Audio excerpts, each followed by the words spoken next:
the most bizarre punishments from ancient Rome and more. Hey guys, tonight we step into the dusty, blood-soaked streets of ancient Rome, where justice isn't just served, it's a public spectacle that makes your stomach churn. Picture yourself in a toga, the air thick with sweat and the distant roar of a crowd. You're about to witness punishment so bizarre, so brutal. You probably won't survive this, or at least, you'll thank your lucky stars you're only visiting. So, before you get comfortable, take a moment to like the video and subscribe, but only if you genuinely enjoy what I do here. Drop a comment with your city and the local time. I'm curious where you're drifting off from tonight. Now, dim the lights, maybe turn on a fan for that soft background hum, and let's ease into tonight's journey together. You're standing in the Forum, Rome's bustling heart, where the sun beats down on chipped marble and the crowd's murmurs feel like a living pulse. Your sandals scuff against stone worn smooth by centuries of feet. Today, you're here for a crucifixion, Rome's most infamous punishment, reserved for rebels, traitors, and those the state wants to make an example of. It's not just death, it's a slow, public torture designed to break the spirit before the body gives out. You see the condemned, a gaunt figure dragging a wooden beam through jeering onlookers. The crowd's energy is electric, a mix of morbid curiosity and righteous anger. You wonder, could you endure this? Crucifixion's roots stretch back before Rome, but the Romans perfected it as a tool of terror. Historical records, like those from Roman historian Tacitus, describe it as a common fate for slaves and non-citizens, with thousands crucified during revolts like Spartacus's rebellion in 73 BCE. The process is grimly efficient. The victim's wrists and ankles are nailed or roped to a cross, left to hang until exhaustion or suffocation claims them, often over days. You notice the man's labored breathing, his chest heaving under the strain. It's a stark reminder Rome doesn't mess around when it comes to control. But here's a quirky tidbit: not every crucifixion followed the same script. Some victims were tied rather than nailed, and in rare cases, the Romans added a small seat to prolong the agony, like a perverse act of mercy. You spot a soldier nearby, casually sharpening his nails, and your stomach lurches. Historians still argue whether crucifixion was meant more as punishment or propaganda, a way to cement Rome's iron grip on its people. What do you think? Is this justice or just a power trip? In 2 minutes, you'll be shocked by how crucifixion's cruelty wasn't even the worst part of Rome's playbook.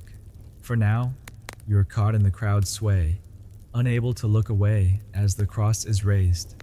The victim's groans are drowned by cheers, and you feel the weight of Rome's gaze. Everyone's watching, including you. You notice the soldiers' bored expressions. This is routine for them. A kid next to you tosses a rotten fig at the cross, and you wince. Betty thinks it's just a game. You'd rather be back in your cozy bed than here, but there's no escaping the spectacle. The smell of dust and fear lingers as you shuffle closer. Crucifixion isn't just physical, it's psychological warfare. The crosses line roadsides, visible for miles, a warning to anyone daring to defy Rome. You recall hearing about a bizarre twist. Some crucifixions included a sign, a titulus, hung around the neck or nailed above, listing the crime. This guy's sign reads thief, but you wonder if it's true. Maybe he just crossed the wrong senator. You smirk. Roman justice feels like a bad reality show sometimes. Don't skip the next part, because Rome's about to get weirder. You're not just a bystander, you're a part of this world now, and it's only the beginning. The crowd thins as the spectacle loses its novelty, but you stay drawn to the grim reality. You notice a woman weeping nearby his mother. Maybe it's a fleeting human moment in this brutal theater. You're starting to see why Rome's punishments were legendary. They're not just about the victim, but about making everyone else feel small, obedient. As the sun dips, casting long shadows from the cross, you brace for what's next. This is Rome. After all, things are about to get a lot stranger. You're still in Rome's bustling forum, the echoes of the crucifixion fading as you weave through the crowd, your sandals sticking slightly to the warm, gritty stone. The air smells of roasted meat from a nearby vendor, but there's an undercurrent of something sour, maybe fear, maybe anticipation. You're about to witness another Roman punishment, supplicium, a public humiliation designed to strip a person of dignity before death. It's less about blood and more about shame, but don't be fooled, it's just as brutal in its own way. You spot a man, hands bound, being paraded toward the center of the square. The crowd parts like a wave, their whispers sharp as knives. You're close enough to see the sweat on his brow. What did he do to deserve this? Supplicium was Rome's way of turning punishment into street theater. Historical accounts, like those from Livy, describe it as a ritual for serious crimes, treason, desertion, or offending the gods. The victim, often a citizen, is stripped of status, dressed in rags, and marched through the city while soldiers and onlookers mock them. You watch as the man stumbles, a soldier prodding him with a spear's blunt end. The crowd hurls insults, and someone lobs a chunk of bread that smacks his cheek. You wince, but that's not the worst he'll face today. The goal, break his spirit so thoroughly that death feels like mercy.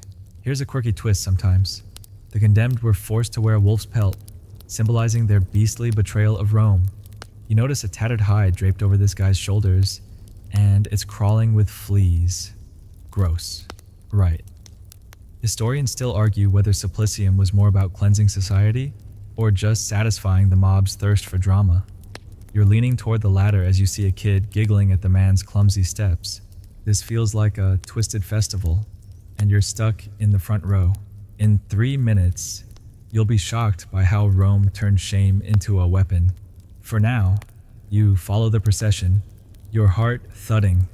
The man's eyes dart wildly, searching for a friendly face, but all he gets are sneers. You wonder what he's thinking. Regret, defiance, or just numb terror. The soldiers lead him toward a wooden platform, where a magistrate in a crisp toga waits, holding a scroll.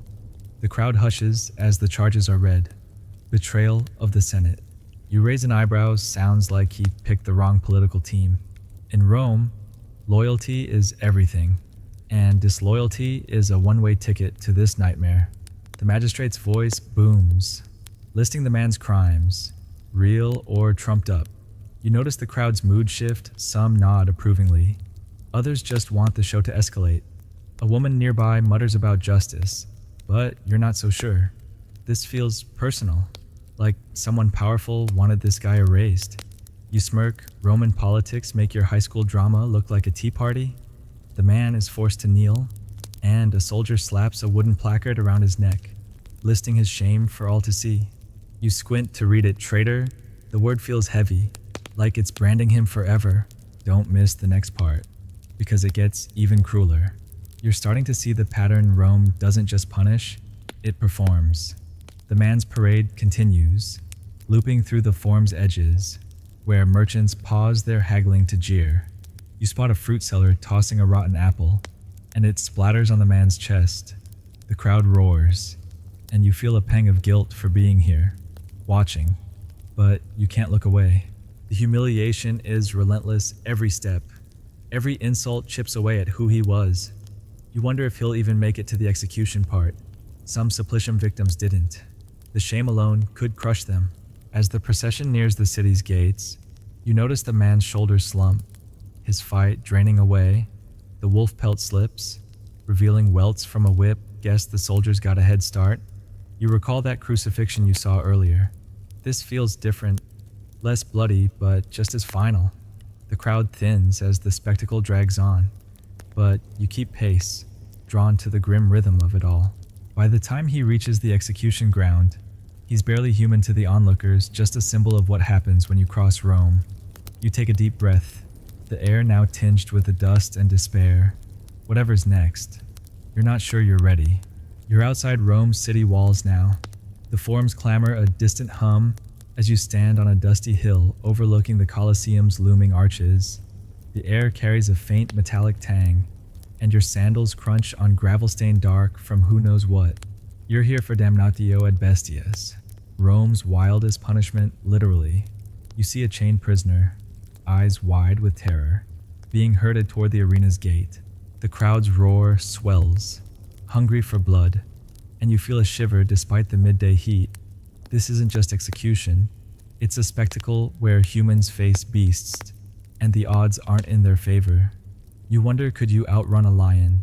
Damnatio ad bestias was Rome's go-to for making a point with maximum drama.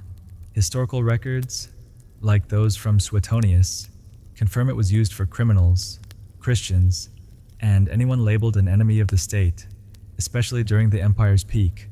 You watch as the prisoner, a wiry man with matted hair, is shoved into the arena.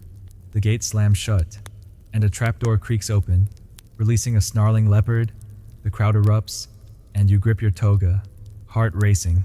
The man scrambles for a stick. Fat lot of good, that'll do. This punishment wasn't just death, it was entertainment, with animals trained to maul for the crowd's delight. Here's a quirky tidbit sometimes. The beasts weren't even hungry. Trainers would starve them for days, or poke them with spears to ensure a show. But every now and then, a lion would just nap. You spot a bear in the corner, looking bored, and you almost laugh. Guess even Roman bears have off days. Historians still argue whether damnatio was more about reinforcing social order, or just feeding the mob's bloodlust. You're betting on the latter as you see a kid in the stands waving a tiny flag, cheering like it's a sports match. In 2 minutes, you'll be shocked by how Rome turned animals into executioners. For now, you're glued to the scene. The prisoner dodges the leopard's lunge, but his bare feet slip on the sand. You wince. Those claws look sharper than your mom's kitchen knives. The crowd's chanting some poor guy's name, probably the prisoner, but it's hard to hear over the beast's growls. You notice the stands packed with everyone from senators to street vendors, all united in this grim circus. Bet they don't get this channel back home. The leopard circles, its tail flicking, and you can't help but feel the prisoner's panic. He's got no armor, no training, just desperation. You recall hearing that some victims were given a chance to fight, armed with a dull spear or a net, but this guy's got nothing. It's a stark reminder of Rome loves a loser's story. As long as it ends in blood, you smirk, kinda like reality TV. But with higher stakes, the bear finally lumbers forward, joining the chaos, and the crowd goes wild. You're starting to see why the Colosseum was Rome's hottest ticket. Don't skip the next part, because it gets even wilder. You notice a trapdoor rattling more beasts on the way. The prisoner's shouts are drowned out, and you feel a pang of guilt for watching, but you're hooked. Some damnatio victims were rebels or martyrs. Their deaths spun into propaganda. You wonder what this guy did, stole a loaf, or preached the wrong sermon. The leopard pounces, and you flinch, catching a glimpse of the man's torn tunic. It's over fast, but the crowd's still buzzing, ready for the next act. You spot a trainer nearby, whistling to coax the bear back to its cage. Routine for him, apocalypse for the prisoner. As the arena's sand is raked clean, you take a shaky breath. The air's heavier now, thick with dust and the crowd's fevered energy. You glance at the Colosseum's towering walls, etched with graffiti from centuries of spectators. This place is a machine, churning out death for cheers. You're starting to get Rome's vibe. Punishment isn't just justice. It's a show that keeps everyone in line. The sun's high, baking your shoulders, and you shift uncomfortably. Whatever's next, you're braced for more of Rome's twisted creativity. You just hope no one notices you're not clapping. You're back in Rome's gritty outskirts, the Colosseum's roars fading as you trudge along a muddy riverbank. The Tiber's sluggish waters glint under the sun, but there's a foul whiff of rot in the air. You're here for poenaculi, a punishment so bizarre it sounds like a fever dream. Ahead, you see a cluster of soldiers and a jeering crowd gathered around a leather sack the size of a small tent. Something inside it writhes, and your stomach flips. You're about to witness a man sewn into that sack with animals, then tossed into the river to drown. You grip your toga. Could you hold your breath long enough to escape? Poenacule was Rome's answer to a parricide killing a parent, or close kin, a crime so heinous it demanded a ritual as twisted as the act. Ancient texts, like those from Cicero, describe it as a rare but chilling spectacle, used mostly in the Republic era. You watch as a trembling man, hands bound, is dragged toward the sack. The soldiers unpack the guests, a hissing snake, a frantic rooster, a yapping dog, and a monkey screeching like it knows what's coming. The crowd's mix of gasps and laughter makes you uneasy. This isn't just death, It's a chaotic, symbolic send-off to the underworld. Here's a quirky detail: the choice of animals wasn't random. Each one, snake, rooster, dog, monkey, carried mythic weight, maybe representing chaos or betrayal. You spot the snake slithering free for a moment, and a soldier yelps, hopping back. You smirk, guess even Rome's tough guys aren't snake fans. Historians still argue whether Poena Culae was meant to appease the gods or just terrify the public into family loyalty. You're thinking it's a bit of both as the man's pleas cut through the crowd's noise. In 2 minutes, you'll be shocked by how Rome made drowning a group project. For now, you're frozen, watching the soldiers shove the animals into the sack. The dog's whimpers hit you hard. Poor thing didn't sign up for this. The man's face is pale, his eyes darting to the river. You wonder what he's thinking: regret for his crime, or just praying the snake doesn't bite first. The crowd presses closer, some shouting curses, others whispering prayers. You notice a kid tossing pebbles at the sack, and you wince. Betty thinks it's just a weird game. The soldiers force the man into the sack, his struggles muffled as they stitch it shut with thick leather cords. You catch a glimpse of his hand clawing at the seam before it's sealed. The Tiber's current looks deceptively calm, but you know it's deep and cold. You recall hearing that some victims were beaten first to weaken the merciful, in a twisted way, to speed things up. You smirk. Rome's version of kindness is about as warm as a January dip in that river. The sack writhes like a living thing, and the crowd's chants grow fevered. Don't miss the next part, because it gets even stranger. You're starting to see Rome's obsession with symbolism. Every punishment is a story, a warning carved into the city's psyche. The soldiers hoist the sack, muscles straining, and shuffle toward the river's edge.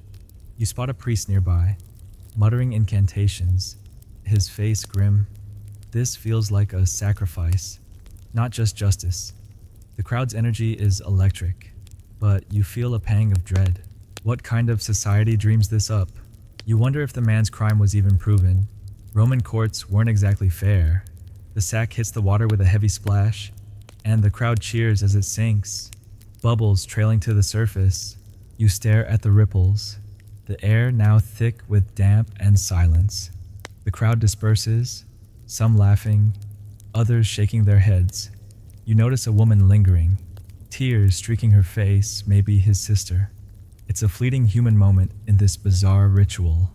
The soldiers are already packing up, joking like it's just another day. You take a shaky breath, the river's chill seeping into your bones. Rome's punishments are starting to feel like a warped mirror, reflecting a world where fear rules. You glance at the Tiber one last time, wondering what's next in this grim parade. You're still by the Tiber's murky banks, the ripples from that ghastly sack fading as the crowd's murmurs blend with the river's soft gurgle. The air's damp, clinging to your skin, and your sandals are caked with mud. You're about to witness another Roman punishment flogging, a brutal whipping that's less about death and more about pain, so intense you'll wish it was. You spot a man tied to a wooden post in a nearby clearing, his back bare and his face tight with dread. A soldier uncoils a leather whip, its tip glinting with metal studs. You swallow hard. Could you stay silent under that lash? Flogging was a Roman staple, used for everything from disciplining slaves to punishing minor crimes.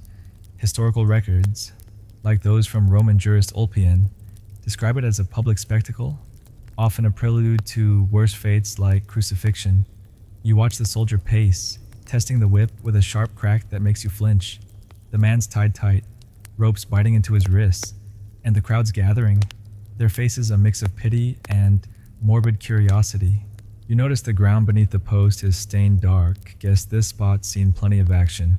The first lash lands, and the man's groan cuts through the air like a blade. Here's a quirky tidbit: some whips, called flagella, had bone or metal bits woven in to maximize damage. You see the soldier swap his whip for one with what looks like tiny hooks, and you cringe, bet that's not for show. Historians still argue whether flogging was meant to reform the victim or just satisfy the crowd's thirst for suffering. You're leaning toward the latter as a kid nearby mimics the whip's crack, giggling. This feels like a twisted community event, and you're stuck in the middle.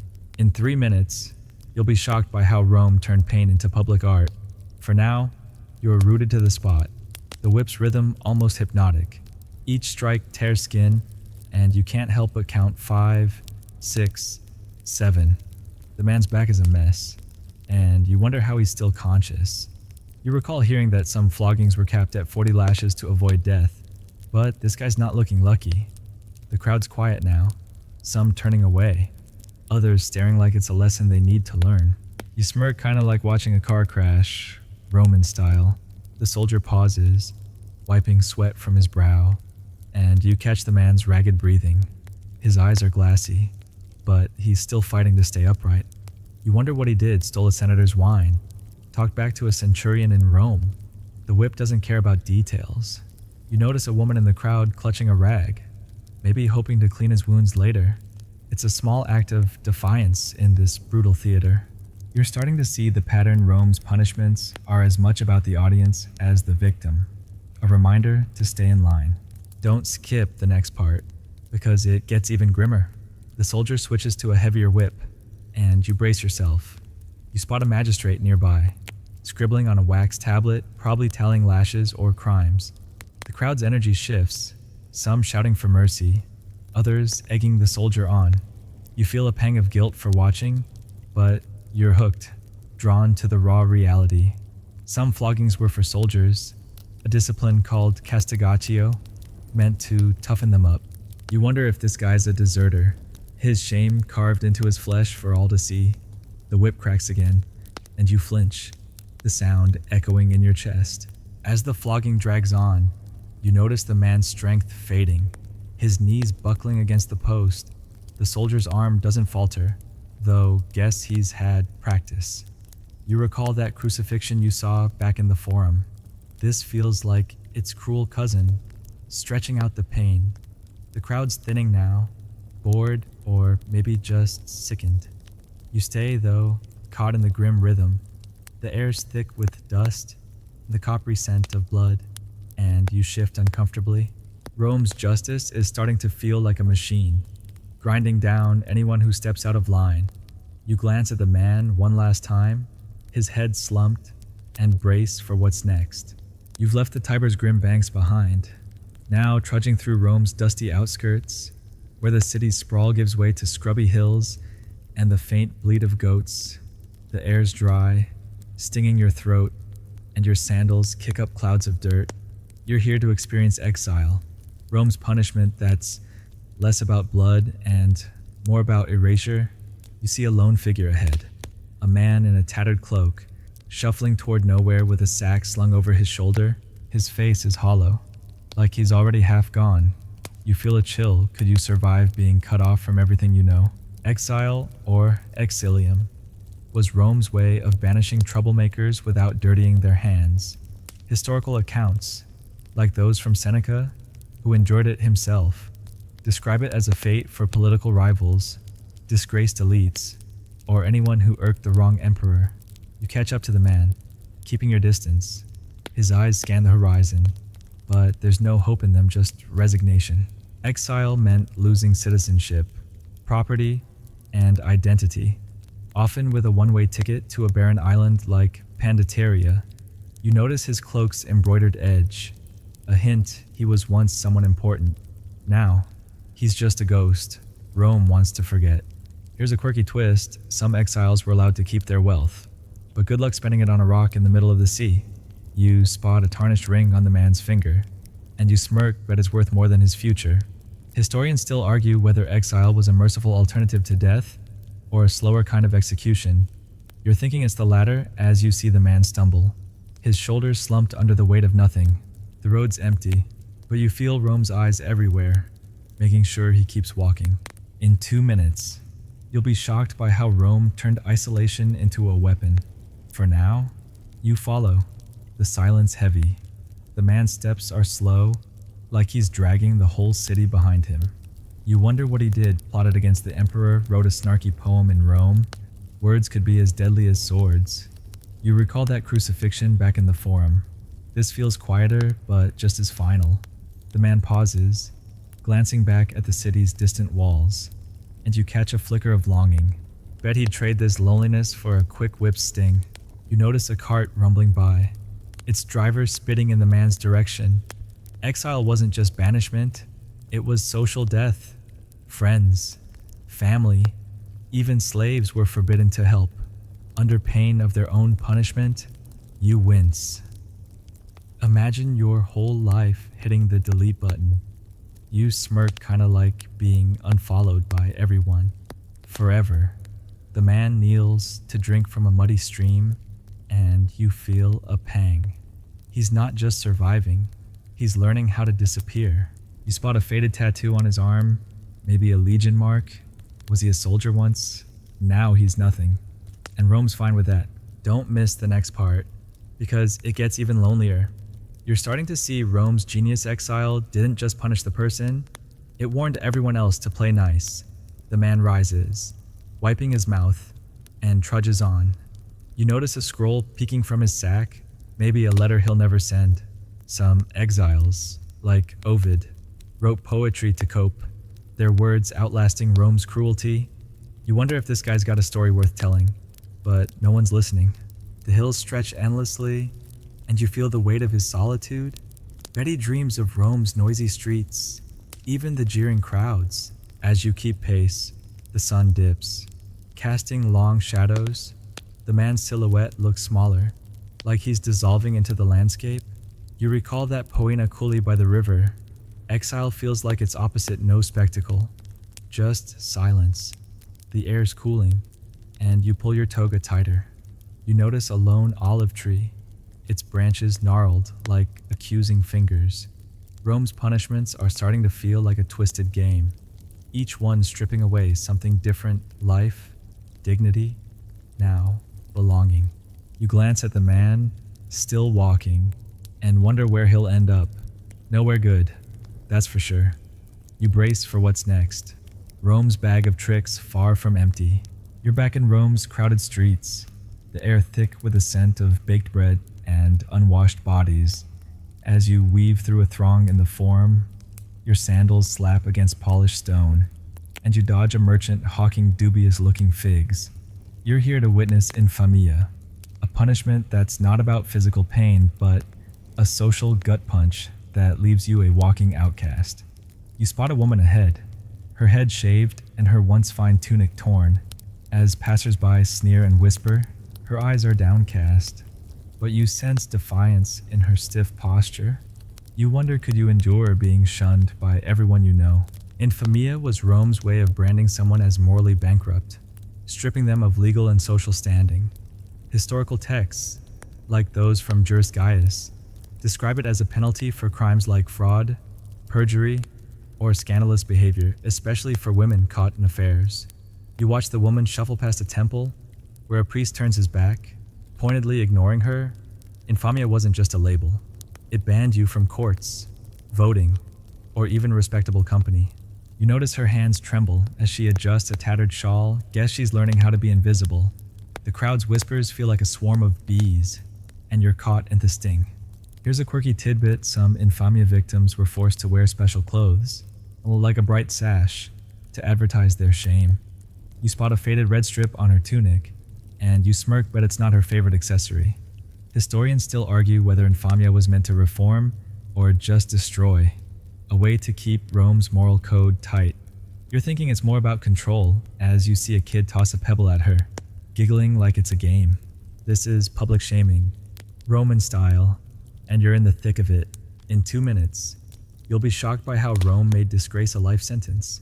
For now, you follow her, the crowd's judgment heavy in the air. She pauses at a market stall, but the vendor waves her off like she's cursed. You wonder what she did: cheated a client, loved the wrong person. In Rome, gossip could be a death knell. You recall that flogging by the Tiber. This feels subtler, but just as cruel. A slow bleed of dignity. Her shaved head catches the sun, a stark reminder of her fall. Bet she'd trade this for a quick lash or two. You notice a man, maybe her brother, hovering nearby but keeping his distance. Infamia could taint families too. She's alone in this sea of faces, and you feel a pang. Rome's genius was making punishment a group effort. Everyone's complicit in her downfall. You smirk, kind of like a citywide cancel campaign. But with higher stakes, she kneels to pick up a dropped coin, and someone spits in her direction. You wince, but she doesn't flinch. Her jaw set. Maybe she's tougher than she looks. You're starting to see why Infamia stung so bad. It's not just losing status, it's losing yourself. Don't skip the next part, because it gets even harsher. You trail her as she moves toward the city's edge, where the crowd's thin. You spot a clay tablet hung around her neck, listing her crime adultery. The word feels like a brand, and you wonder if it's true or just a powerful enemy's lie. Some women, like the poet Sulpicia, defied Rome's rigid rules, but this one's paying the price. You recall that exile you saw. Infamia's like its city-bound cousin, trapping you in plain sight. The air's heavy with dust and judgment, and you shift uncomfortably. Bet she dreams of disappearing, but Rome won't let her. As she nears a tavern, the door slams shut before she can enter. The crowd's moved on, but their scorn lingers like a bad smell. You notice her fingers trace the tablet, maybe memorizing her shame. Rome's punishments are starting to feel like a twisted art form, each one carving away something vital: life, freedom. Now respect. You glance at her one last time, her silhouette sharp against the setting sun. She's still walking, but to where nowhere welcomes her, you take a deep breath, the form's noise fading, and brace for Rome's next lesson in cruelty. This city's got no shortage of ways to break a soul. You're now in a dusty Roman military camp just beyond the city's walls, where the air smells of sweat, leather, and the faint tang of iron. Your sandals crunch on gravel as you navigate rows of tents, the clatter of swords and soldiers' curses filling the air. You're here to witness decimation, a punishment so grim it makes your blood run cold. Ahead, you see a legion lined up, faces pale, as centurions bark orders. One soldier, chosen by lot, stands trembling, his comrades avoiding his gaze. You feel a knot in your stomach. Could you face death just because luck turned against you? Decimation was Rome's brutal way of disciplining legions for cowardice or mutiny, a practice rooted in the Republic's early days. Historical accounts, like those from Polybius, describe it as a rare but terrifying ritual. 1 in every 10 soldiers, chosen randomly, was executed by his own comrades. You watch as the centurion draws a name from a clay urn, and the chosen soldier's knees buckle. The legion's forced to club or stone him to death, a grim test of loyalty. You notice the others gripping their weapons, their hands shaking. This isn't just punishment, it's a warning etched in blood. Here's a quirky tidbit. The word decimation comes from decimus, meaning 10th, but sometimes fewer were killed if the commander felt merciful or lazy. You spot a centurion tossing a coin, maybe deciding the ratio, and you smirk, but that's not in the rule book. Historians still argue whether decimation strengthened discipline or just bred resentment among troops. You're leaning toward resentment as you see a soldier wipe sweat from his brow, his eyes darting nervously. This feels like a twisted lottery, and you're glad you're not in the lineup. In 2 minutes, you'll be shocked by how Rome turned comrades into executioners. For now, you're frozen, the camp's tension thick as fog. The condemned soldiers led to a clearing, his armor stripped, leaving him in a tattered tunic. You wonder what the legion did: fled a battle, disobeyed a general in Rome. Failure was a group offense. You recall that infamia in the Forum. This feels rawer, more primal. The centurion shouts, and the chosen man's comrades step forward, reluctant but obedient. Bet they'll have nightmares about this for years. You notice a young recruit, barely old enough to shave, clutching a club like it's burning his hands. The condemned man kneels, muttering a prayer to Mars, and you feel a pang. Rome's military machine didn't care about individuals, just results. You smirk, kind of like a corporate team-building exercise. But with higher stakes, the first blow lands, and you flinch, the sound dull and sickening. The crowd of soldiers is silent, their faces a mix of guilt and relief. It's not them. You're starting to see why decimation was so effective. It broke spirits as much as bodies. Don't miss the next part, because it gets even darker. You watch the grim ritual unfold, the legion's unity fracturing with each strike. You spot a grizzled veteran nearby, his jaw tight, probably remembering his own decimations. Some legions, like those under Crassus, faced it multiple times, their loyalty forged in fear. You wonder if this soldier was just unlucky, or if he really deserved it. Roman justice wasn't big on nuance. The air's heavy with dust and dread, and you shift uncomfortably. Bet the survivors will march harder tomorrow, if only to forget this moment. As the punishment ends, the body lies still, and the legion disperses, their steps heavy.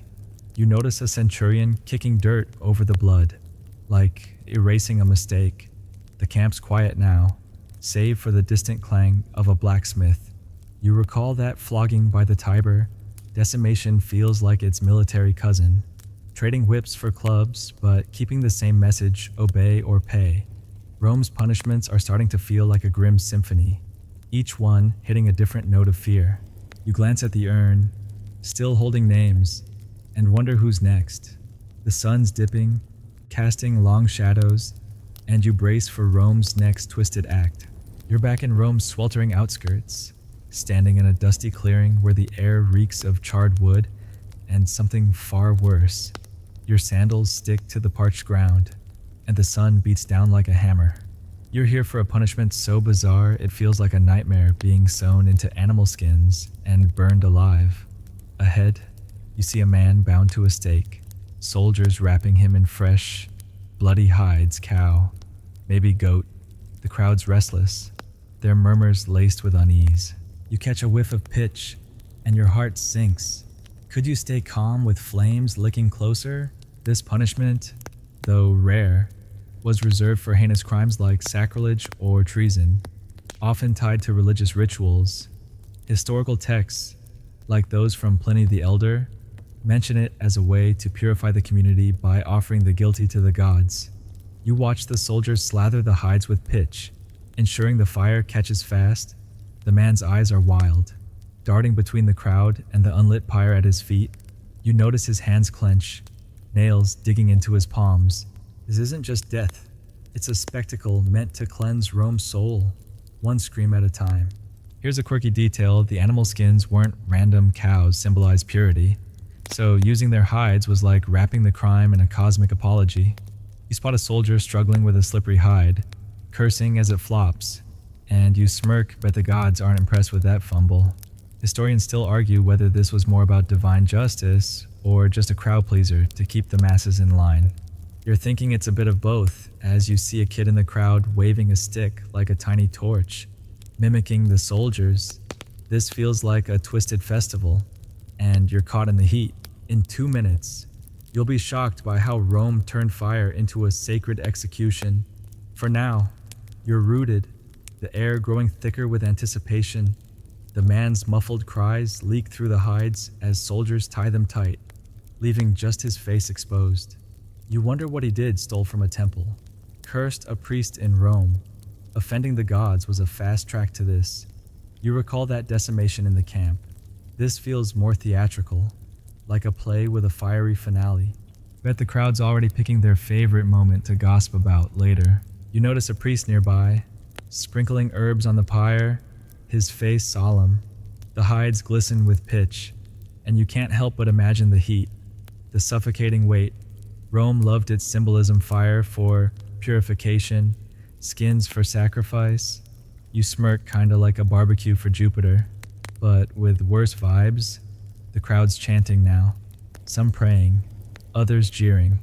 You spot a woman clutching a charm, maybe hoping the gods approve. You're starting to see the pattern. Rome's punishments were as much about the divine as the human, a way to keep both worlds happy. Don't skip the next part, because it gets even wilder. The soldiers light a torch, its flame crackling in the still air. You flinch as they touch it to the pyre, and the fire catches fast, licking up the pitch-soaked wood. The man's screams pierce the crowd's noise, and you feel a pang of guilt for watching. Some victims, like those accused of arson, face this to mirror their crimes poetic. In a grim way, you wonder if this guy's guilty or just a scapegoat for a bad harvest. The flames climb higher, and you step back, the heat stinging your face. Betty's wishing for that river dunk from Poena right now. As the fire roars, the crowd's energy shifts. Some turn away. Others lean closer, mesmerized. You notice the priest nodding, like the gods just sent a thumbs up. The air's thick with smoke and the sickening smell of burning hides. You recall that infamia in the Forum? This is louder, hotter, but just as final. Rome's punishments are starting to feel like a gallery of horrors, each one painting a different shade of fear. You glance at the man's silhouette, now lost in flames, and take a shaky breath. The clearing's a haze of heat and ash, and you brace for whatever Rome's got next. This city's cruelty is a fire that never burns out. You're back in the heart of Rome, weaving through a bustling marketplace where the air hums with haggling and the sharp scent of olive oil and overripe fruit. Your sandals slip on a slick cobblestone, and you steady yourself against a stall piled with dubious-looking pears. You're here to uncover the bizarre punishments Rome dished out for adulterers, a crime that could unravel families and reputations faster than a bad chariot race. You spot a couple whispering furtively behind a stack of amphorae, their nervous glances suggesting they're up to no good. You raise an eyebrow. Could you keep a secret in a city where walls have ears? Adultery in Rome was a serious offense, especially for women, who faced harsher consequences under laws like the Lex Julia from Augustus's reign.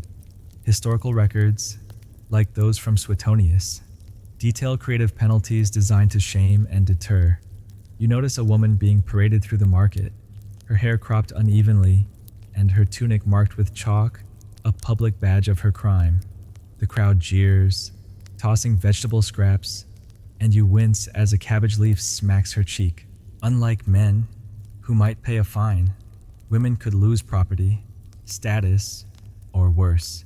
You wonder if she's guilty or just caught in a political trap. Rome loved its scandals. Here's a quirky tidbit: some adulterers were forced to wear a mask of shame, a wooden face carved with exaggerated features to mock them. You spot a man nearby, his head bowed under a crude mask with a comically long nose, and you smirk, but he's not laughing. Historians still argue whether these punishments were about morality or controlling women's autonomy. You're leaning toward control as you see a kid mimic the woman's walk, giggling like it's a street show. This is Rome's gossip mill turned weapon, and you're in the splash zone. In 2 minutes, you'll be shocked by how Rome made cheating a public spectacle. For now, you follow the woman, her steps slow under the crowd's gaze. She's clutching a tattered shawl, maybe hiding the chalk mark, but it's no use, everyone knows. You recall that infamia you saw.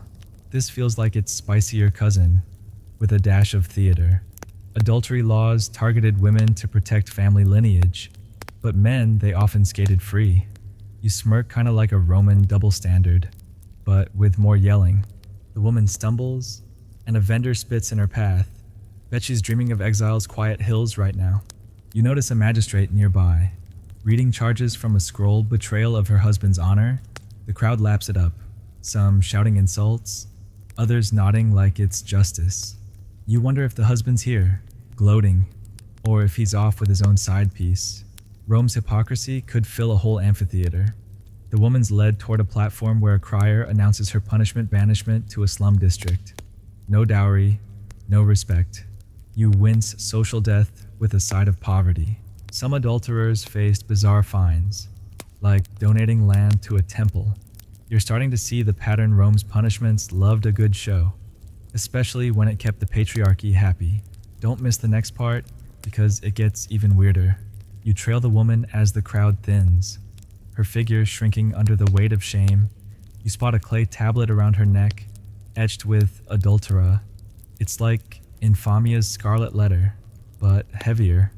Some women, like the infamous Clodia, dodge these punishments with charm or connections, but this one's not so lucky. You recall that fiery execution in the clearing. This is slower, but just as crushing. The air's thick with dust and judgment, and you shift uncomfortably. Bet she'd trade this parade for a quick whip sting. The market's noise fades as she's led away, and you brace for Rome's next twisted act. As the woman disappears into a side street, You notice a young girl watching, her eyes wide. Maybe she's learning Rome's rules, the hard way: stay pure, or pay. The magistrate rolls up his scroll. Already eyeing the next case, you take a deep breath. The market's chaos swirling around you. Rome's punishments are starting to feel like a grim carnival, each one a new booth of misery. You glance at the couple behind the amphorae. Now gone smart move, keeping their whispers quiet. The sun's high, baking your shoulders, and you wonder what's next in this city's endless parade of cruelty.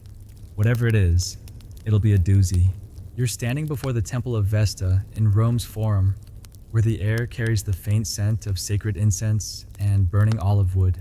Your sandals scuff against smooth marble, and the eternal flame's glow flickers in the temple's shadowed heart. You're here to witness the chilling fate of a disgraced Vestal virgin, a woman sworn to chastity whose punishment is as sacred as it is horrifying being buried alive. You see her now, a young woman in white, her face pale as the crowd whispers and priests chant ominously. You feel a shiver. Could you stay calm, sealed beneath the earth? Vestal virgins were Rome's holy keepers of the sacred flame, and breaking their vow of chastity was seen as a betrayal of the gods themselves. Historical records, like those from Livy, describe their punishment as a rare but terrifying ritual. The guilty Vestal was entombed alive in an underground chamber with minimal provisions. You watch as soldiers lead her toward a small stone-lined pit near the city's edge. Her steps are steady, but her hands tremble, clutching her veil. The crowd's hushed, their awe tinged with dread. This isn't just justice, it's a divine reckoning. You wonder if she's guilty or just a scapegoat for Rome's latest bad luck. Here's a quirky tidbit: the chamber, called the Campus Celeritis, was stocked with a loaf of bread and a jug of water, as if starvation wasn't the point. You spot a priest placing a clay lamp in the pit, and you smirk, but that's not much comfort in the dark. Historians still argue whether this punishment was about appeasing the gods or reinforcing Rome's obsession with purity. You're leaning toward the latter as you see a kid in the crowd mimic her bound hands, oblivious to the horror. This feels like a sacred tragedy, and you're caught in its shadow. In 2 minutes, you'll be shocked by how Rome turned devotion into a death sentence. For now, you follow the procession, the air heavy with incense and fear. The Vestal's eyes are fixed on the pit, and you wonder what she's thinking: regret, defiance, or just numb terror. You recall that adultery parade in the market. This is quieter, holier, but no less cruel. The priests chant louder, invoking Vesta's wrath, and you notice the crowd's mix of reverence and morbid curiosity. Bet they'll talk about this for weeks, whispering her name like a curse. You spot a senator nearby, his toga crisp, watching with a grim nod. Vestals were untouchable unless they sinned. Then, Rome's mercy vanished. The pit's ready now, its stone walls cold and unyielding. You smirk, kinda like a divine timeout, but with no way out. The Vestals led down a short ladder, her white robes stark against the dark earth. Some Vestals, like Cornelia in 91 BCE, were buried on shaky evidence, their deaths a warning to others. You wonder if this woman loved someone or just crossed a powerful priest. The crowd holds its breath as she descends, and you feel a pang, guilty or not. This is no way to go. Don't miss the next part, because it gets even grimmer. The priest begins sealing the pit with a heavy stone slab, and you flinch at the grinding sound. You notice a woman in the crowd, maybe her sister, weeping silently. Her grief feels like the only human thing here. The air's thick with dust and solemnity, and you shift uncomfortably. Rome's punishments love their rituals, each one a performance to keep the city's soul in check. Bet she's praying that lamp lasts a little longer. The slab's in place now, and the priests sprinkle dirt, like erasing her from existence. As the crowd disperses, you linger, staring at the sealed pit. You recall that fiery execution in the clearing. This is colder, slower, but just as final. The temple's flame burns on, indifferent to her fate. You notice a stray flower, maybe dropped by a mourner, wilting near the pit. Rome's starting to feel like a machine of fear, its punishments weaving gods and men into the same grim tapestry. You take a deep breath, the form's noise returning like a distant tide. Whatever's next, you're braced for more of Rome's sacred cruelty. This city's got a knack for turning faith into terror. You're back by the Tiber's sluggish waters, the air damp and heavy with the scent of mud and decaying reeds. Your sandals sink slightly into the soft bank, and the distant hum of Rome's streets feels like a fading dream. You're here for another punishment tied to parricide, killing a parent, a crime so unthinkable it demands a ritual as grim as a poena cule. But with a different twist, the guilty are bound, hooded, and tossed into the river to drown alone. You see a figure ahead, hands tied, a black hood over their face, as soldiers drag them toward the water's edge. You feel a chill. Could you keep your composure with the river's cold grip closing in? This punishment, sometimes called a variant of poena cule, was a public spectacle for parricides, rooted in Rome's obsession with family honor. Historical texts, like those from the Juris Modestinus, describe it as a way to cleanse the city of a crime that offended both gods and men. You watch the soldiers tighten the ropes around the figure's wrists, their movements brisk, like they've done this too many times.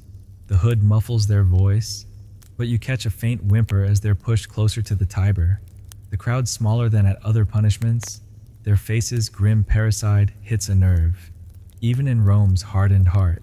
Here's a quirky tidbit: the hood was sometimes soaked in pitch to make breathing harder, a cruel touch to ensure panic set in fast. You notice a soldier dipping the hood's edge in a bucket, and you smirk, bet that's not for waterproofing.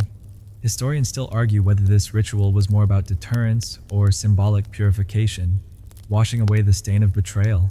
You're thinking it's both as you see a kid in the crowd clutching his mother's hand, eyes wide.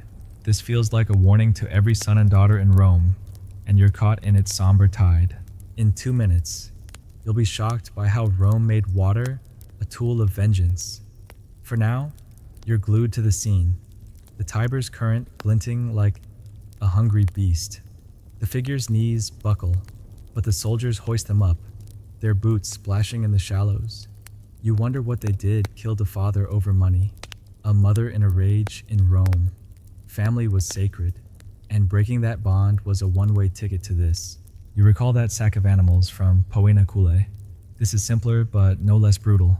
Bet they're wishing for a quick whip sting right now. You notice a priest nearby, sprinkling salt into the water, his chants low and rhythmic. The rituals steeped in symbolism watered to purify, the hood to blind the guilty from the gods. You smirk kinda like a divine blindfold, but with worse odds. The crowd's quiet, some praying, others staring like they're memorizing the lesson.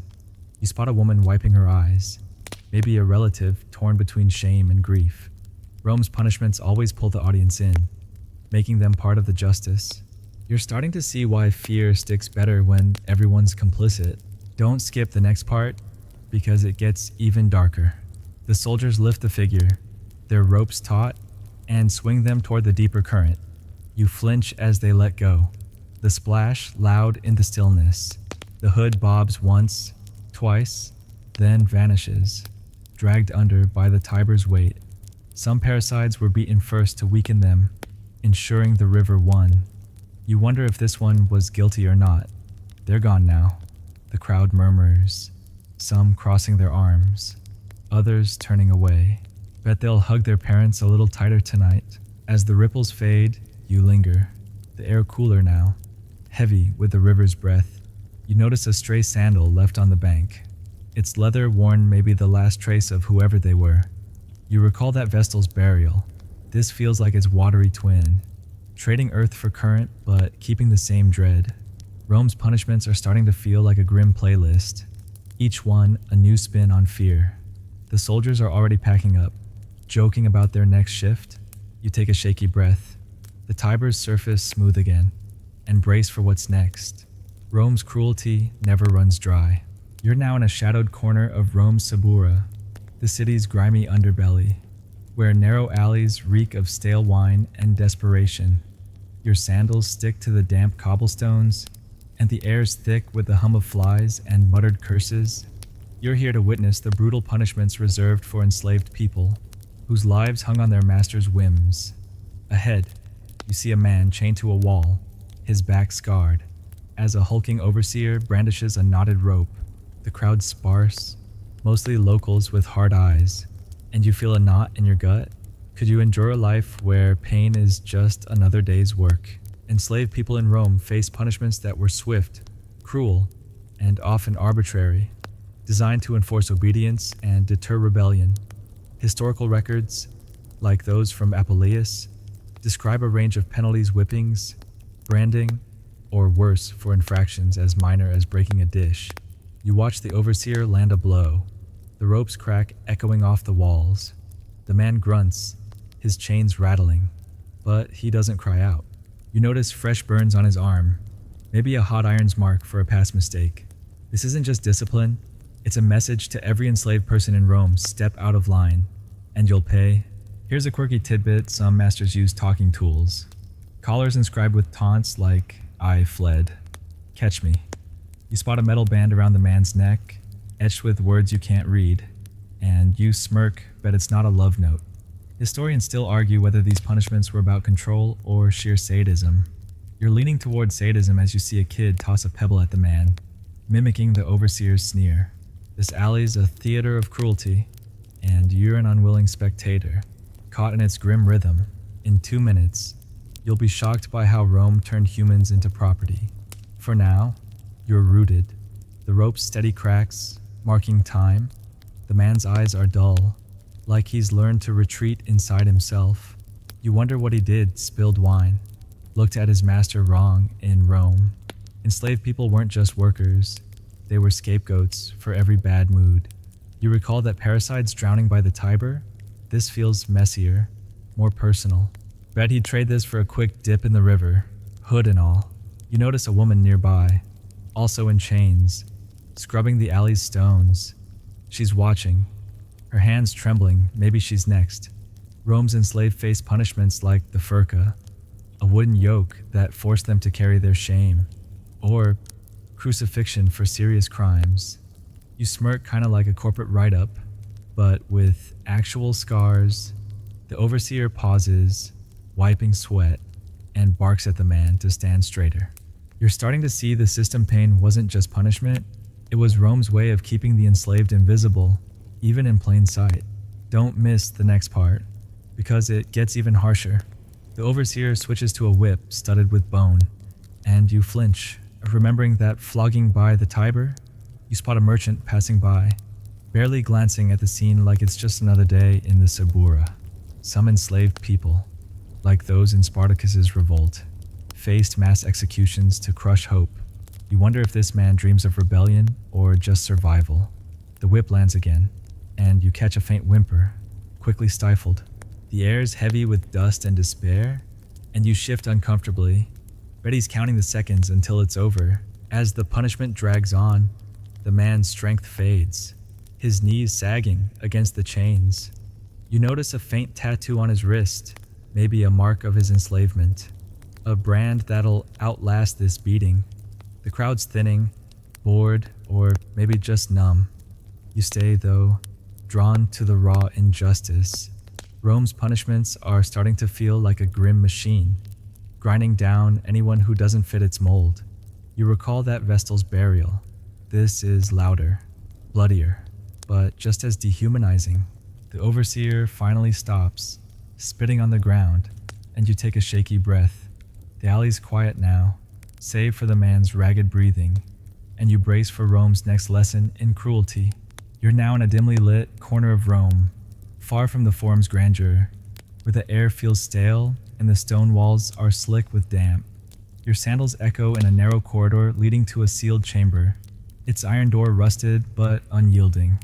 You're here to witness a punishment as quiet as it is deadly execution by noxious fumes, a method so eerie it feels like Rome's whispering death itself. You see soldiers hauling a chained man toward the door, his face ashen as he coughs against a faint, acrid smell leaking out.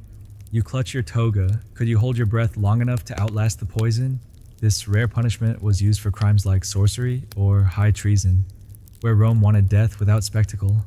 Historical texts, like those from Tacitus, mention chambers filled with toxic smoke or fumes, often from burning sulfur or pitch, to suffocate the condemned discreetly. You watch the soldiers shove the man inside, his chains clanking as the door slams shut. A faint hiss escapes, and you catch a whiff of something sharp, like charred herbs gone wrong. The crowd's just a handful of officials. Their faces blank. This isn't for show, it's for erasure. You wonder if he even got a trial. Here's a quirky tidbit: some chambers had tiny vents to let the fumes linger longer, prolonging the agony for extra justice. You spot a small grate in the door, barely a finger's width, and you smirk, bet that's not for fresh air. Historians still argue whether this was about secrecy or ritual purification, cleansing the city without blood. You're thinking secrecy as you see a kid nearby, oblivious, kicking stones outside. He's not meant to know what's happening. This feels like Rome's dirty little secret, and you're standing at its doorstep. In 2 minutes, you'll be shocked by how Rome made air a silent killer. For now, you're frozen. The corridor's silence heavier than any crowd's roar. The man's muffled cough seeped through the door, growing weaker. You wonder what he did: cast a curse, plotted against an emperor in Rome. Paranoia could land you here faster than proof. You recall that enslaved man's whipping in the Subura. This is cleaner, but no less cruel. Betty's wishing for a public flogging's quick pain right now. You notice a soldier stoking a small brazier nearby, tossing in what looks like blackened roots. The smoke curls upward, funneled into the chamber through a clay pipe. Rome loved its efficiency. Why spill blood when you could choke a life away? You smirk, kinda like a grim science experiment, but with zero ethics. An official scribbles on a wax tablet, probably noting the time of death. You're starting to see the pattern. Rome's punishments weren't just about the victim, they were about control, even when no one was watching.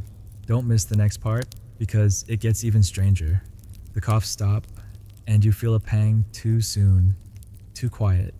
You spot a priest lingering, muttering prayers to dispel any lingering curse. Some victims, like those accused of witchcraft, were gassed to avoid tainting the city with their blood. You wonder if this man was a scapegoat, blamed for a bad omen or a senator's bad day. The air's thick with the chamber's faint leak, and you step back, your throat itching. Betty dreamed of open skies before the end. As the soldiers unbolt the door, a faint haze spills out, and you cover your nose. You notice a single sandal left outside, its strap frayed, maybe all that's left of him. You recall that Vestal's burial. This feels like its shadow, trading earth for smoke, but keeping the same dread. The officials disperse, their job done, and the corridor's empty again, like nothing happened. Rome's punishments are starting to feel like a grim kaleidoscope, each one a new angle on fear. You take a shaky breath, the acrid smell lingering, and brace for what's next. This city's cruelty knows no bounds, and you're not done yet. You're now in the heart of Rome's Colosseum, its towering arches casting jagged shadows across the blood-stained sand below. The air buzzes with the roar of thousands, a mix of sweat, cheap wine, and raw anticipation clinging to your skin. Your sandals shift on the stone steps as you find a spot among the cheering mob. You're here to witness gladiators' forced death matches, a punishment disguised as entertainment, where condemned men fight for survival. You see two figures in the arena, one with a battered helmet, the other gripping a dented sword, their eyes locked in desperate focus. You feel a jolt. Could you swing that blade to save your own life? Gladiatorial combat often served as a death sentence for criminals, prisoners of war or rebellious slaves, thrown into the arena to face trained fighters or each other. Historical records, like those from Cassius Dio, describe how these matches were both punishment and spectacle, drawing crowds eager for blood. You watch the helmeted man dodge a wild swing, his bare feet slipping in the sand. The crowd roars, some waving betting tokens, others hurling insults. These men aren't heroes, they're the condemned, fighting for a slim chance at mercy. You wonder if they'll see the sunset or just more sand. Here's a quirky tidbit: some gladiators were given bizarre weapons, like a net or a trident, to spice up the show. You spot the sword wielder's odd gear spike club that looks more theatrical than practical, and you smirk, bet that's a crowd pleaser, not a lifesaver. Historians still argue whether these fights were more about executing the guilty or reinforcing Rome's power through spectacle. You're leaning towards spectacle as you see a kid in the stands mimic a sword thrust. Grinning, this is Rome's ultimate stage, and you're in the cheap seats. In 2 minutes, you'll be shocked by how Rome turned death into a sport. For now, you're gripped by the clash below. The helmeted man lands a blow, and blood sprays, earning a cheer that shakes the Colosseum. You wince, feeling the crowd's fever. You recall that noxious fume chamber. This is louder, messier, but just as final for the loser. The fighters circle, their breaths ragged, and you wonder what they did stole a loaf. Deserted a legion in Rome. The arena didn't care about details. It just demanded blood. You notice a lanista, a gladiator trainer, barking orders from the sidelines, his whip idle for once. The condemned weren't always untrained. Some were forced to learn just enough to make the fight fair. You smirk kinda like a deadly crash course, with no graduation. The crowd's chanting now, picking favorites, but you know the real winner is Rome, banking on fear and distraction. You spot a woman in the stands, clutching a charm, maybe praying for her brother down there. It's a rare human moment in this brutal circus, and it hits you hard. Don't miss the next part, because it gets even wilder. The sword wielder stumbles, and the crowd surges, sensing the end. You flinch as the helmeted man raises his club, but the fight's not over yet. Some gladiators, like those in Nero's reign, were spared if the crowd loved them, but it's rare. You wonder if these men dream of freedom or just an end to the pain. The air's thick with dust and cheers, and you shift uncomfortably. Bet they'd trade this for that quiet fume chamber, grim as it was.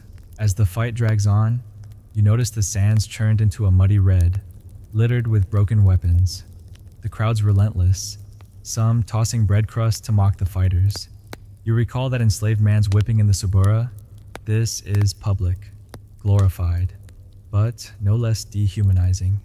Rome's punishments are starting to feel like a grim festival, each one a new act in the same bloody play. You glance at the fighters, their strength fading, and brace for the inevitable. The Colosseum's a beast, swallowing lives for cheers, and you're caught in its jaws. Whatever's next, Rome's got more ways to twist the knife. You've left the Colosseum's roaring chaos behind, now standing in a grim, torch-lit basement beneath a Roman magistrate's court. The air's damp, smelling of mildew and old iron, and your sandals scrape against a floor slick with who knows what. You're here to face Rome's torture tools, sinister devices used not just to punish but to extract confessions or prolong suffering. You see a man strapped to a wooden rack, his wrists bound with coarse rope. As a grim-faced torturer tests a metal crank, you feel a twist in your gut. Could you hold your tongue with your body stretched to breaking? Torture in Rome was a grim art, often used on slaves, criminals, or suspected traitors to force truths or lies. Historical records, like those from Seneca, describe tools like the rack, hot irons, or the equilius, a horse-shaped frame that dislocated joints. You watch the torturer turn the crank, the man's groan echoing off the stone walls.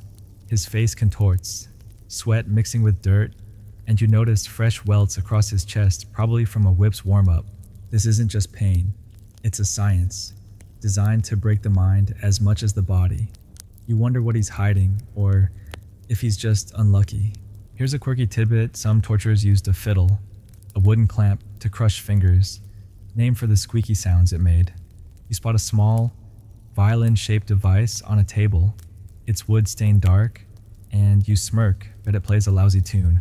Historians still argue whether torture was about justice or just intimidation, ensuring Rome's enemies spilled secrets. You're leaning toward intimidation as you see a kid outside the door, peeking in, wide-eyed but too scared to linger. This basement's a hidden horror show, and you're front row. In 2 minutes, you'll be shocked by how Rome turned pain into precision. For now, you're stuck. The racks creak, filling the silence. The man's eyes dart to the torturer, pleading, but the crank turns again, and you flinch at the pop of a joint. You recall those gladiators in the Colosseum. This is quieter, colder, but no less brutal. You wonder what he's accused of: spying, theft in Rome. Truth was flexible if the right pressure was applied. Bet he'd trade this for a quick arena death, crowd and all. You notice a second torturer heating a bronze rod over a brazier, its tip glowing orange. The man's breath hitches, and you feel the room's heat creep up your spine. Rome's torturers were skilled, trained to keep victims alive barely for maximum suffering. You smirk, kind of like a twisted doctor's visit, with no cure in sight. A magistrate lingers in the corner, scribbling on a wax tablet, probably logging the confession. You're starting to see the system torture wasn't just punishment, it was Rome's way of shaping truth to fit the powerful.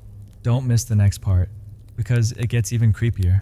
The torturer swaps the rack for a set of iron pincers, and you wince, imagining their bite. You spot a woman chained nearby, her face bruised. She's next, maybe for the same crime. Some victims, like those in Nero's purges, were tortured to name accomplices, real or invented. You wonder if this man's protecting someone or just ran out of lies. The air's thick with smoke and fear, and you shift uncomfortably. Bet he's dreaming of fresh air, even if it's his last. As the torture continues, you notice the man's voice crack, muttering names between gasps. The magistrate nods, satisfied, and you feel a pang, guilty or not. He's broken. You recall that noxious fume chamber. This is slower, louder, but just as relentless. The torturer wipes his brow, casual as a blacksmith, and you take a shaky breath. Rome's punishments are starting to feel like a grim workshop, each tool carving a different kind of fear. You glance at the rack, its ropes frayed from use, and brace for what's next. This city's cruelty is a machine that never stops grinding. You're back in Rome's bustling forum, where the sun glares off marble and the air hums with a chatter of merchants and the tang of spilled wine. Your sandals stick to the warm stone as you weave through a crowd gathered around a wooden platform. You're here to witness public shaming, a punishment that leaves scars deeper than any whip. A man stands on the platform, his head shaved and his tunic smeared with dung, as onlookers jeer and toss rotten fruit. His eyes are downcast, but his jaws tight with defiance. You feel a twist in your chest. Could you stand tall, with a city laughing at you? Public shaming was Rome's way of turning disgrace into a spectacle, often for crimes like fraud or cowardice that didn't warrant death but demanded humiliation.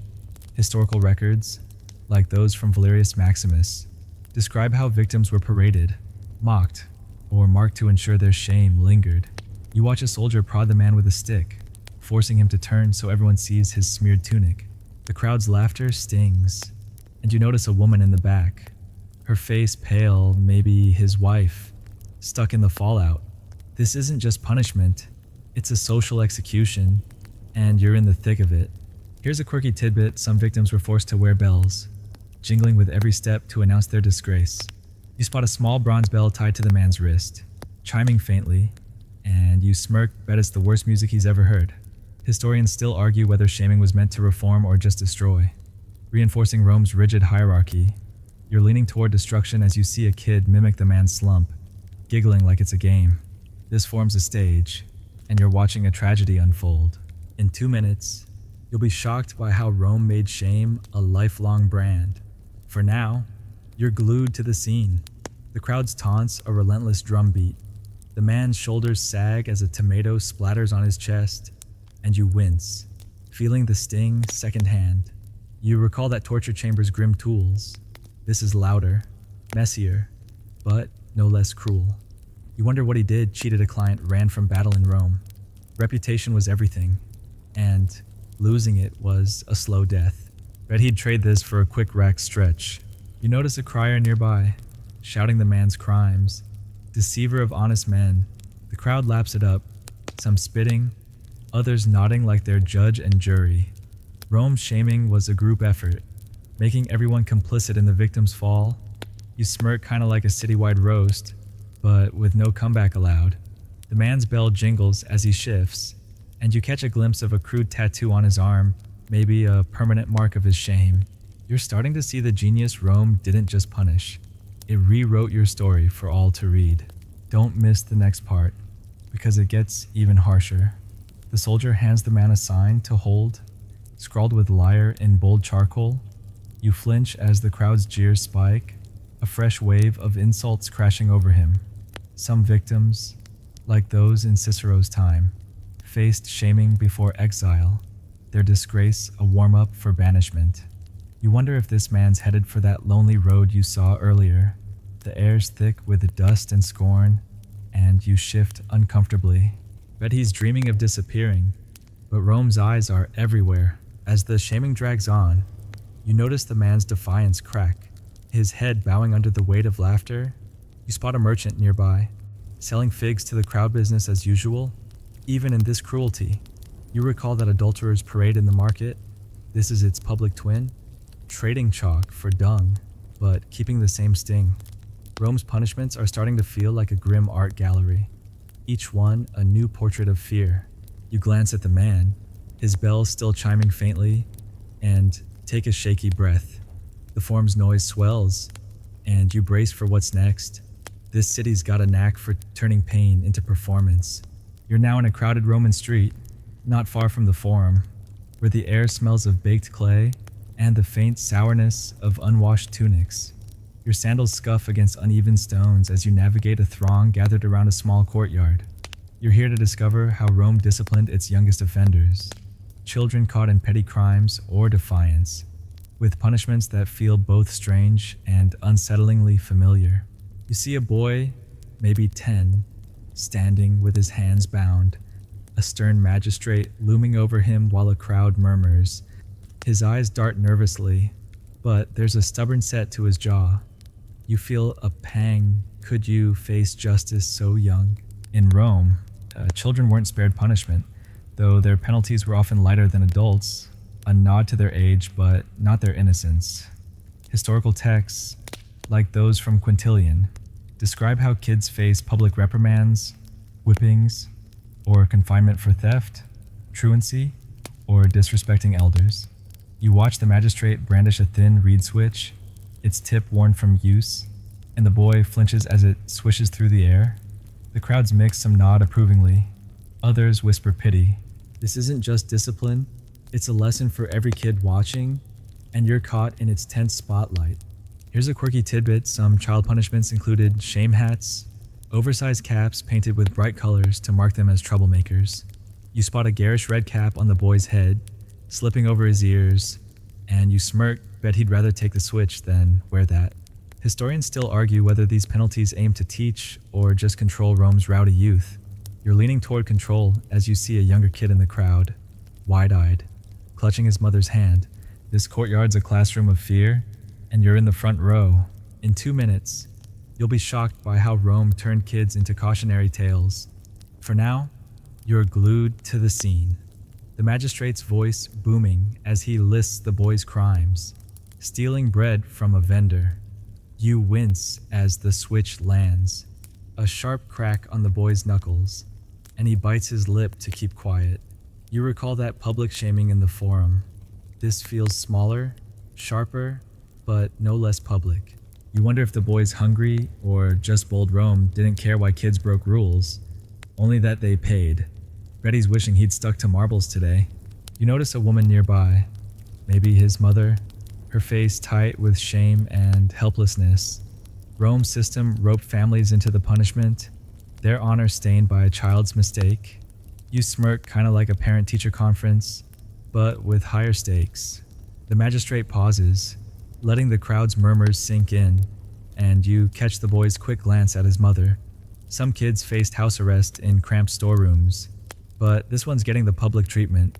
You're starting to see the pattern Rome's punishments, even for kids, were about keeping everyone in line, from cradle to grave. Don't miss the next part, because it gets even stranger. The magistrate orders the boy to kneel, and you flinch as another switch strike lands. This time, on his shoulder, you spot a clay tablet hung around his neck, scrawled with thief in uneven letters. Some children, like those in wealthy families, dodged harsh penalties with bribes. But this boy's clothes are threadbare. No such luck. You wonder if he'll steal again, or learn to fear the crowd's eyes. The air's thick with dust and judgment, and you shift uncomfortably. Bet he's dreaming of running free, far from this courtyard. As the punishment wraps up, the boy's untied, his cap still lopsided, and the crowd starts to scatter. You notice his mother rush forward, whispering fiercely as she pulls him away. You recall that enslaved man's whipping in the Subura. This is gentler, but the shame cuts just as deep. Rome's punishments are starting to feel like a grim web, snaring everyone old, young, free, or not. You glance at the magistrate, already eyeing another case, and take a shaky breath. The street's noise swells, kids darting past like nothing happened, and you brace for what's next. Rome's cruelty spares no one, not even its smallest rebels. You're now in a quiet corner of Rome's Palatine Hill, where the air carries the faint scent of myrtle and the distant clamor of the city below. Your sandals brush against mossy stones as you stand before a small shrine, its altar etched with faded myths. You're here to explore the bizarre punishments inspired by Rome's mythological tales, penalties that blur the line between legend and reality. You see a man bound nearby, his tunic torn, as priests prepare a ritual that feels like it's ripped from a storybook. His eyes are wide, locked on a bundle of reeds and vines at his feet. You feel a prickle of unease. Could you face a punishment born from the god's own wrath? Rome's mythology often shaped its justice, with punishments echoing tales of divine retribution. Historical texts, like those from Ovid, suggest some penalties mimicked mythic fates, especially for crimes against religion or the state. You watch the priests circle the man, chanting about Tantalus or Prometheus, their voices low and eerie. He's accused of defiling a temple, and his punishment, being bound and offered to the gods with symbolic torment, feels like a page from the Metamorphoses. The crowd's small, mostly devotees, their faces rapt. This isn't just justice, it's a sacred reenactment, and you're caught in its strange glow. Here's a quirky tidbit: some mythic punishments involve sacred props, like reeds to mimic the river Styx's banks. You spot the priest weaving reeds around the man's legs, and you smirk, but he's not feeling like a mythic hero right now. Historians still argue whether these rituals were about honoring the gods or just dressing up cruelty in mythic garb. You're leaning toward the latter as you see a kid nearby, mimicking the priest's chants, oblivious to the man's fear. This shrine's a stage for divine drama, and you're in the wings. In 2 minutes, you'll be shocked by how Rome turned myths into real pain. For now, you're glued to the ritual, the priest's chants rising like a tide. The man's bound tighter, vines cutting into his wrists, and you wonder what he's thinking: regret for his crime, or just praying the gods aren't watching. You recall that child's punishment in the courtyard. This feels older, stranger, but no less public. The priests scatter herbs, invoking divine judgment, and you notice the man's shallow breaths. Bet he'd trade this for a quick switch's sting. Myth or no myth, you spot a priestess nearby, her face serene as she pours oil on the altar. Rome loved its stories, Tantalus forever thirsty, Prometheus chained, and this punishment feels like their echo, tying the man to a fate bigger than himself. You smirk, kinda like a divine cosplay, but with real stakes. The crowd's hushed, some clutching amulets, and you feel the weight of their belief. Some mythic punishments, like those for temple robbers, ended in death. But this one's about endurance hours of exposure, maybe starvation. You're starting to see the pattern Rome's punishments wove gods and men into the same grim tapestry, making every crime a story. Don't miss the next part, because it gets even wilder. The priests step back, and you flinch as they drape a heavy cloth over the man, symbolizing burial or exile to the underworld. You spot a clay tablet at his feet, etched with blasphemer, glinting in the torchlight. Some victims, like those in myths, were left to appease the gods through suffering, their fates debated in Rome's temples. You wonder if this man's crime was real, or just a priest's grudge. The air's thick with incense and dread, and you shift uncomfortably, but he's wishing for a plain old flogging right now. As the ritual drags on, you notice the man's strength fading, his head slumping under the cloth's weight. You see a lone bird perch on the shrine, its chirp sharp in the silence, a fleeting, living contrast to this staged myth. You recall that fiery execution in the clearing, This is subtler, holier, but just as relentless. Rome's punishments are starting to feel like a grim anthology, each one a new twist on fear. You glance at the man, his form barely visible, and take a shaky breath. The shrine's shadows deepen, and you brace for what's next. Rome's cruelty loves its stories, and this one's not over yet. You're standing on a weathered hill overlooking Rome, the city's sprawl glinting under a fading sun, its domes and arches softened by a haze of dust and time. Your sandals sink into the dry grass, and the air carries a faint whiff of olive groves and distant smoke. You're here to reflect on the legacy of Rome's cruel punishments, how their echoes ripple through history, shaping laws, fears, and even the stories we tell. You see the Tiber winding below, a silent witness to centuries of justice and terror, and feel a weight settle in your chest. Could you live in a world where cruelty was this calculated? Rome's punishments weren't just about discipline, they were a language, speaking power, fear, and order to a sprawling empire. Historical records, like those from Tacitus, show how crucifixion, exile, and shaming influenced later legal systems, from medieval Europe to modern notions of deterrence. You imagine the crosses lining Rome's roads, the jeering crowds of the Forum, and the silent pits of buried vestals. Each punishment was a brick in Rome's foundation, ensuring obedience through spectacle. You notice a cracked column nearby, half buried in earth, and wonder how many saw it as a symbol of justice or just a warning. Here's a quirky tidbit: Roman punishments inspired medieval pillories, where crowds pelted victims like they did in Rome's shaming parades. You spot a modern graffiti tag on the column, a splash of color against ancient stone, and you smirk, bet Rome's crowds would have loved spray paint. Historians still argue whether Rome's cruelty was unique or just a louder version of human nature's dark side. You're leaning toward the latter as you see a tourist snapping photos below, oblivious to the hill's grim history. This view's a time machine, and you're tracing Rome's long shadow. In 2 minutes, you'll be shocked by how Rome's cruelty lives on in unexpected ways. For now, you're rooted, the city's pulse faint but undeniable.